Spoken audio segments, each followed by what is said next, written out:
Switch in play there from Mertens. Gibson got through the first line. And Hurst again. Cripps! Fullback to beat. He's done this all season. Sensational try to Rod Cribb. It's only got to go into touch. The Crusaders have done it again in 2000. Well, that is a very brave victory. Oh, I don't know, you know, to win the Super 12 3 years in a row, mate, it's just beyond my wildest dreams. And listen to how young you sounded, Todd Blackadder.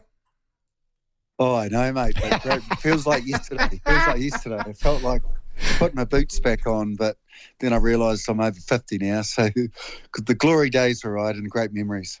Welcome back to the show, mate.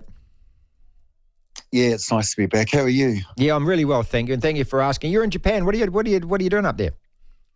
Oh, I'm coaching Toshiba in League One at the moment. So we've actually got Richie Mo'unga and a few of those big stars over here in our team at the moment, and we're sitting second on the table, so we're having a really good season so far. Have you called your mate Rob Penney, because he's not off to a great start?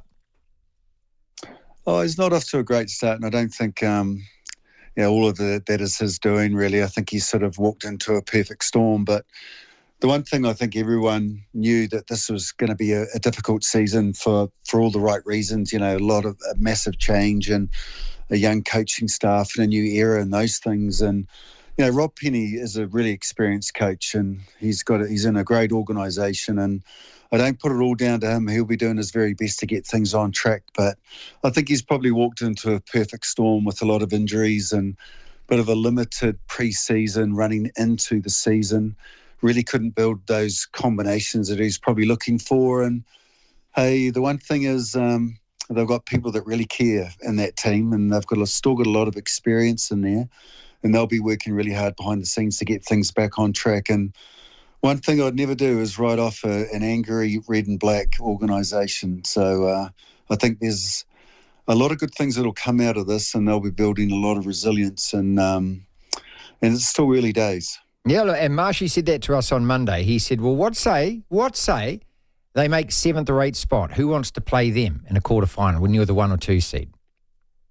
Yeah, I think, with a young side, I think, it's different when you're watching a lot of experience and those older guys do it, and now it's their time. And I think that there's still good lessons learnt, and there's still a lot of experience there, and they've got really, they'll know the processes, and they'll have the work ethic, and they just need to find their feet a little bit, and there's a long way to go. And while everyone's sort of focusing on the Crusaders, you'd have to say that a lot of those other teams haven't really got their complete package together either. You know, I think everyone's looked a little bit vulnerable at times, and even, pre-season favourites, the Chiefs, still got rolled by the Reds. Yeah, so, exactly there's still a lot of work to be done, I think, for all those super sides, and it's still early days. And as you quite rightly said, Marty, you've only got to make the top 8, and by then they'll have a lot of players coming back from injury. And if anything, for the Crusader boys, this has been done before. They've been in similar situations, and they've managed to work their way out of it. I kind of feel it's almost part of the DNA, isn't it? And it's not like you want to be in this position, but you don't mind being written off. Here's a stat for you, mate. Tom Christie is the only player that started last week against the Hurricanes who started the final last year against the Chiefs. So when it comes to, completely rejigging your side, I'm not sure. I mean, people are looking at this Crusaders team assuming it's the same side, but I mean, that says absolutely and utterly it's not. Yeah, it's not. And, the combinations, they actually take time. And, if you look at the pre-season, they came back from that Northern Tour. And one thing about the Northern Tour is, you just lose preparation days, when you're flying and travelling and, trying to recover from jet lag and those things. And it probably wasn't ideal. And, Rob Penney never really set that up for his pre-season. He sort of inherited that, and then he's sort of walked into the perfect storm almost. But when you talk about players and experience, there's players that have been involved with that organisation, even though that they may not have started. And when you look at, the current captain through injury, David Havili, he's been there for 8 or 9 seasons, and then you've got the likes of Ryan Crotty, who's he's played over 100 games, and so is Joe Meady. There's some raw talent there. I really like some really, really encouraging signs from some of those young guys. So, they're taking a little bit on the chin at the moment, but I tell you what, they'll come back even stronger for this, and best to get the lessons learnt now. And, one thing about the organisation, they'll always pull together, and I think probably, if anything, just to block out all the external noise and just focus on themselves and get back to that sort of like that winning DNA. And I think this week's a really good challenge. Yeah. It's probably the longest turnaround they've had so far to prepare for a side, So I think, they had a little bit of breathing space, and they'll be better prepared for what's going to come on Saturday night up at Eden Park. Todd Blackadder with us out of Japan. Yeah, losing Scott Barrett was a hell of a blow, I thought, for the weeks he's out as well. Todd, just in terms of that, what you're saying about the Crusaders Way, I mean, you're immersed in this, and it's something that none of us understand unless you're actually in it. But, it goes deep, doesn't it? There's a mentoring system. There's alumni. There's a lot of people around you that can offer damn good advice and calm the farm. I think so, and I think that what that comes out of, like the Crusader leadership, the players themselves really drive the accountability.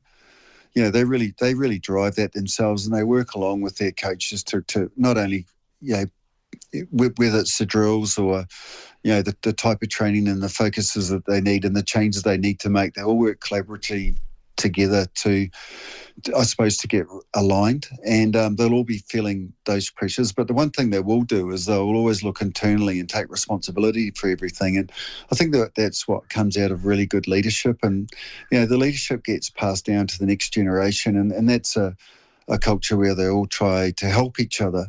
And we've seen glimpses of that, just that work ethic last week. And now it's just time for them to just keep focusing on the simple things that they do well and just keep getting better at them. And, they've got a lot of experience to come back into the side as well. And obviously losing Scott Barrett was a massive blow, because he was just outstanding in those first couple of rounds. And, they've got the likes of Cody Taylor and those boys coming back into the mix. So, they've got a lot of experience to come back in, but also too, those players will still be working with them currently within their environment to get them back on track. But they'll always have the full support of all the ex-players and the whole organisation, and the Crusaders support will always be behind them, because that's when you actually need it. You need it through the tough times.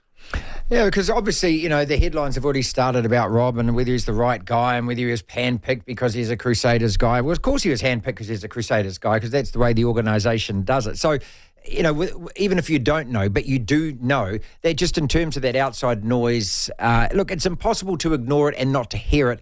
But does it actually have any effect on the playing group and those who are closest to it? I think we're all human, at the end of the day. And I certainly know what it's like to be, when I was Crusaders coach, to be under pressure and, when you're not getting results and you feel those things, like I think every coach wants to go in there and they really want to stamp their mark and they want things to be on track and to get back to winning ways. And, I think I can only speak from my own experiences. Sure. That you feel those things. But, I know Rob Penney's a good man, and he was handpicked to go in there and to lead a young coaching group and a really young side. So, there's some greater minds that myself put their faith and trust in him, and he'll be doing a fantastic job, I'm sure, as well as like weathering all the criticism and all the speculation and everyone's opinions, because, when you've been at the top for so long, everyone wants to knock you down. Yeah, hell yes.